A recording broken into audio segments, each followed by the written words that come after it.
and we're going to start with Breanna Stewart.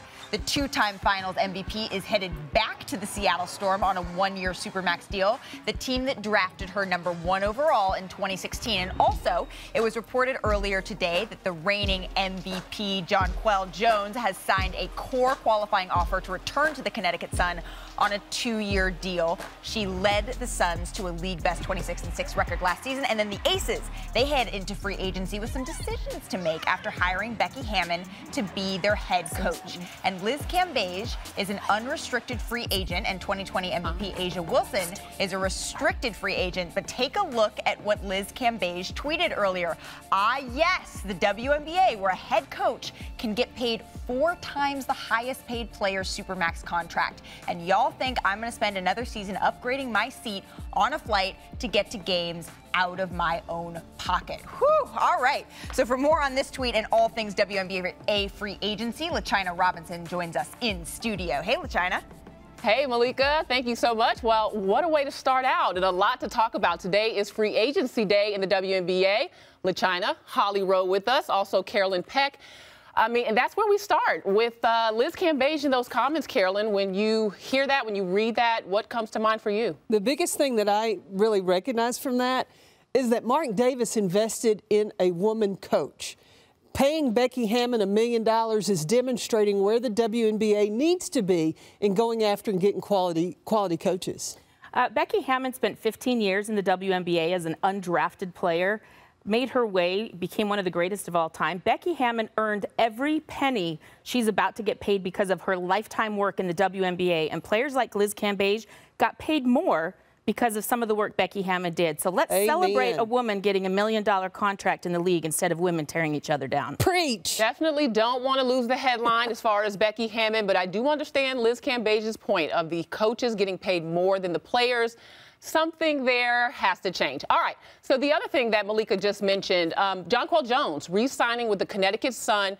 Holly, I'll start with you. When you think about Jonquel's career and even being in Connecticut, a place that maybe 10 years ago weren't getting a lot of free agent signing or free agents coming there, what is it that she needs to accomplish this year to cement herself and her legacy? I think that she's the best player in the world right now, according to her coach, Curt Miller. She was the MVP this season. Let's give her her shine. She deserves everything that she's getting as well.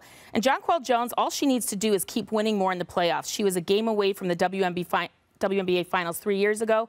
I expect her to be at that next level. I can't wait to see her win it all one day. Holly, you're the best. You had it right. She is the best player in the world and leading her team in rebounding, in points. She's shooting over 50%. She's 6'5". She can dunk. She can do everything. She can handle the basketball like a guard, get it done inside. And what I love about the way this Connecticut team has come together, not only does Curt Miller do a fantastic job, but Alyssa Thomas, her toughness. Like, this is a gritty team defensively. Jasmine Thomas, even their bench has bought into Tisha Heidemann. They're going to need everyone to step up, especially because sources are saying that Rion January will not be returning to Connecticut.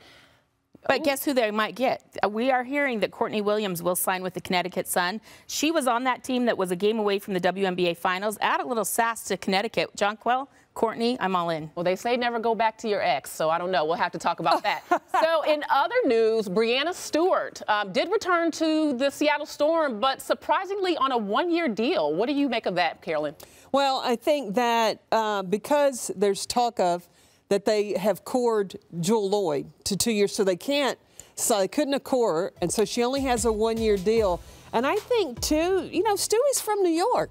Yeah. So why would she lock herself in after next season, play one more year with Sue Bird, and then shop around, maybe get back closer to home? Well, she did meet with New York. She met with all of the top executives, the entire leadership team of the New York Liberty. And by signing this one-year deal, I think it says two things about Breanna Stewart. Number one, get you a friend like that, because she's coming back in many ways to honor Sue Bird, to open that new building in Seattle. And I also think that there's some bigger conversation about the collective bargaining agreement and some new rules that will come into play in 2024. We'll get into that more on our show. But Breanna Stewart, some really smart moves right now, leaving her future open. Thanks for watching ESPN on YouTube. For live streaming, sports, and premium content, subscribe to ESPN+.